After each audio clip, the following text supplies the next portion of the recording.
इस न्यूज के प्रायोजक हैं जय दृष्टि आई हॉस्पिटल, मोतियाबिंद फेको ऑपरेशन एवं अत्याधुनिक रेटिना स्कैन ओसीडी के लिए NABH प्रमाणित, RGSH योजना एवं मेडिक्लेम इंश्योरेंस के तहत कैशलेस इलाज की सुविधा। जय दृष्टि आई हॉस्पिटल, सरदारपुरा, उदयपुर। लोकतांत्रिक गणराज्य भारत की सनातन अवधारणा पर 2 दिवसीय नवम युवा इतिहासकार राष्ट्रीय संगोष्ठी का उद्घाटन उदयपुर में हुआ।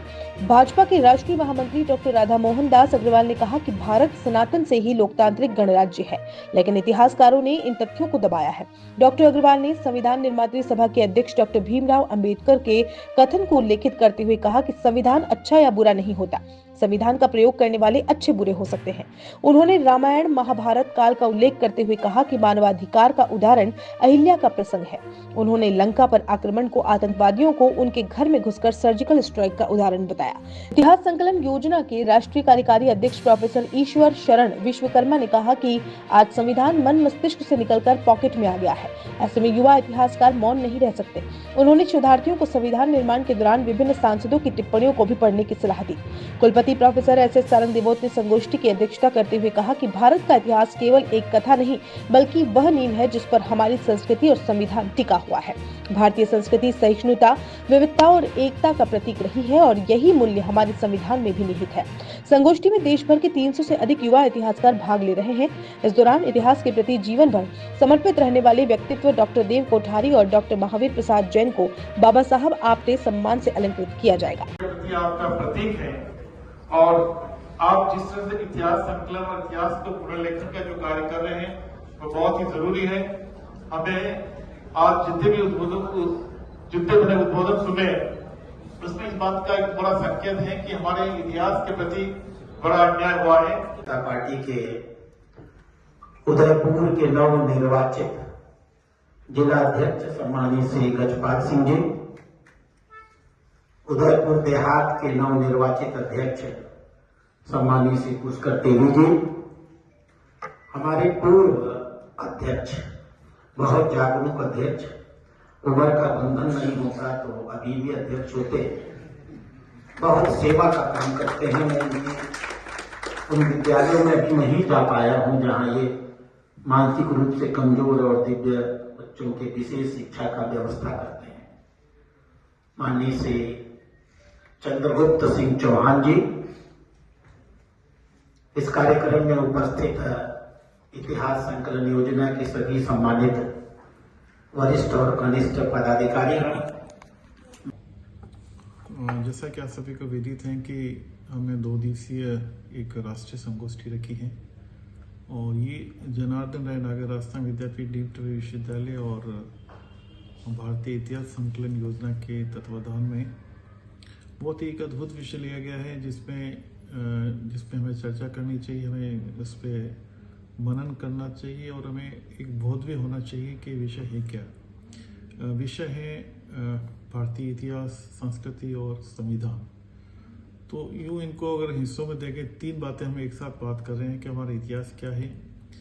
और जब इतिहास की बात करते हैं तो अपने आप ही सभ्यता और वो सभी चीज़ें आती हैं जिसमें हम एक भारतीय इतिहास की बात करते हैं, सभ्यता की बात करते हैं, तब 5000 से ज़्यादा हम एक सभ्य समाज की संकल्पना कर सकते हैं, मौजूद हड़प्पा से लेके या उससे पूर्व भी हमारे, और फिर उत्तरोत्तर जो वैदिक काल और फिर गुप्त काल और मौर्य काल उससे पहले, और ये तमाम जो चीज़ें हैं, इतिहास एक ऐसे तथ्यों का, ऐसे कुछ घटनाओं का साक्षी रहा है कि वो सभी में भी आपको बताऊंगा कि आगे हमारी संस्कृति को प्रभावित किया और संस्कृति के बाद जो चीज़ें हम संस्कृति में हुई उन्हीं को हमने उसमें संविधान में इसको देखा।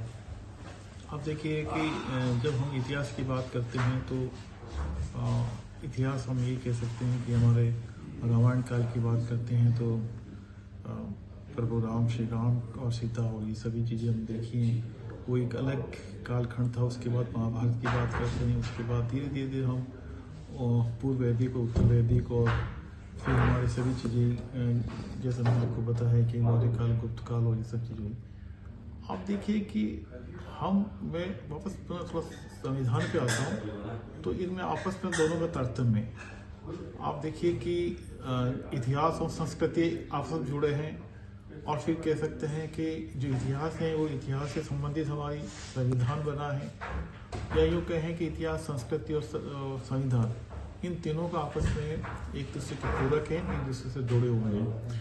वो ऐसे जुड़े हैं कि जब संविधान की बहुत सी बार हम संविधान की बात करते हैं तो हमारे सामने ये चीज़ आती है कि हमारा संविधान तो हमने उधार लिया हुआ है, हमने नकल करी हुई है, हमने आयरलैंड से कुछ हिस्सा लिया, कुछ हमारे वहाँ से इंग्लैंड से लिया है, वो किया है, अमेरिका से। लेकिन ऐसा है नहीं।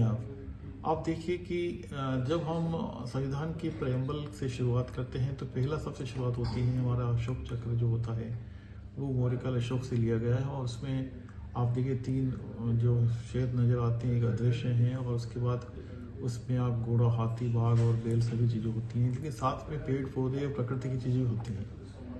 तो आज जो हम प्रकृति प्रेमी हैं तो ये हमारे देखिए आप वहाँ से, और ये हमारे वहाँ उसके संविधान का जो है वहाँ से पहले भाग से शुरुआत है।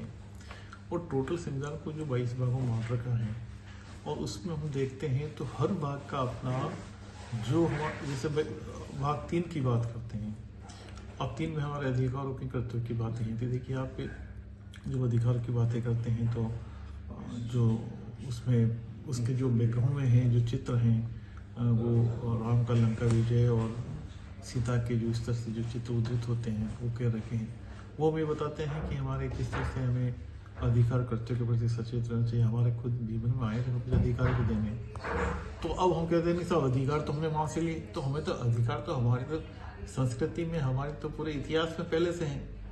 तो आगे देखिए आप, अगर हम हमारे संविधान में जो उसमें बैकग्राउंड में हमारे गौतम बुद्ध के हैं, मौर्यकाल में अशोक के, मौर्यकाल के जो चित्र हैं गौतम बुद्ध के हैं, महावीर के हैं। अब हम शांति और ये जो अहिंसा की बात करते हैं, अहिंसा की पाठ अशोक ने शुरू किया, आगे उसके बाद हम देखते हैं कि सत्य, अहिंसा, समानता की बात हमारे बुद्ध और महावीर ने कर रखी। आप देखिए आगे हम प्रशासनिक व्यवस्था को लेकर करते हैं, हमारे जो चोल, पल्लव और गुप्तकाल हैं वो सब ये बताते हैं कि प्रशासनिक व्यवस्था कैसी होनी चाहिए।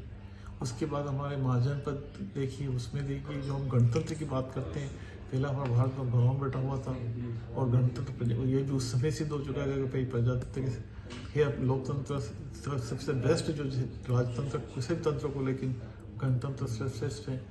तो आप देखिए धीरे धीरे आगे बढ़ते हैं, जो हमारी आप देखिए कि गांधी जी की दांडी यात्रा है, संघर्ष कैसे करना चाहिए हमारा। उसके बाद आप देखिए कि सुभाष चंद्र बोस विदेशों से स्वाधीनता प्राप्त करने की हमारी कितनी उत्कंठा रही है, सुभाष चंद्र के उसमें हैं, शिवाजी के हैं। तो ये तमाम झांसी की रानी के चित्र हैं।